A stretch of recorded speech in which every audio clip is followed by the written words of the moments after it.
Less than 24 hours since landing in Melbourne, tennis's number one is fighting deportation. Djokovic flew in after clearing 2 independent panels with his medical exemption, but lost his next round to Border Force, which cancelled his visa at 10 a.m. today. Unvaccinated people, as a general rule, cannot come into Australia unless there's a medical exemption. He was detained at the airport for hours before being transferred to a hotel quarantine facility. Explanations have been chaotic, with the Victorian and federal governments giving very different versions of events. Last night, the Commonwealth contacted a number of Victorian government agencies to inquire whether we would support an individual visa application for him to enter Australia. There was no inquiries being made about support for a visa application, I'm advised. Someone issued Novak Djokovic a visa, and it wasn't the Victorian government.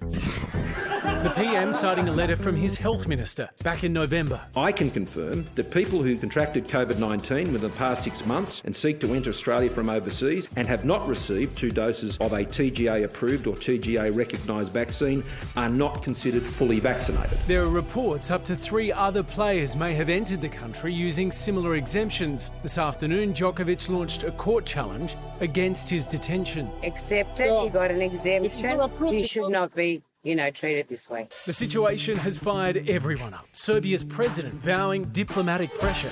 Serbia will fight for Novak. Novak's father trying to rally protests. If they don't let him go in half an hour, we'll gather in the streets. This is a battle for everyone. And the Joker's fans swarming Melbourne Airport. So, can Novak pull off a legal win and get one court to let him back on to another? Paul McNamee is the former director of the Australian Open and he joins us now. Paul, can you work it out? What's gone wrong here? Well, I think I can. The Prime Minister gave it away a bit when he said that those who've had COVID in the last 6 months are not eligible for a medical exemption at border control.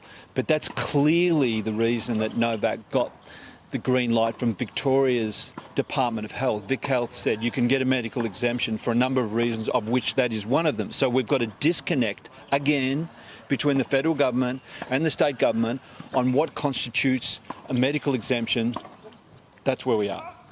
But he did walk through a number of gates that he was allowed through. He applied for a visa and got it, and that's the federal government's responsibility.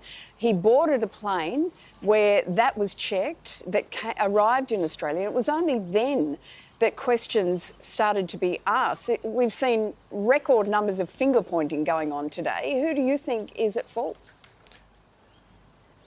Well, of course, what happened was, like every player and visit to the Australian Open, you fill in a Class 408 visa. That you walk through that process with Tennis Australia, essentially, because they walk you through the online process. That was granted. Because he hadn't had a vaccination, clearly he needed a medical exemption. He applied for that and was granted it.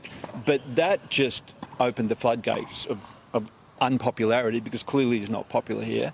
And so everybody thought, OK, we're going to need to look at this under a microscope just in case there's a little problem. And of course, what they found was, it seems to me, that the reasons that he got the medical exemption, according to the Australian Open and Vic Health's rules, did not comply, according to, as you heard the Prime Minister say, with recent COVID breaching the federal government border control rules. So how could a foreign player ever know that? I mean, players rely in good faith on the information that they're given. They apply in good faith. So this is a really bad look. It sounds quite intricate, Paul. Do you think they should have got Hawkeye involved?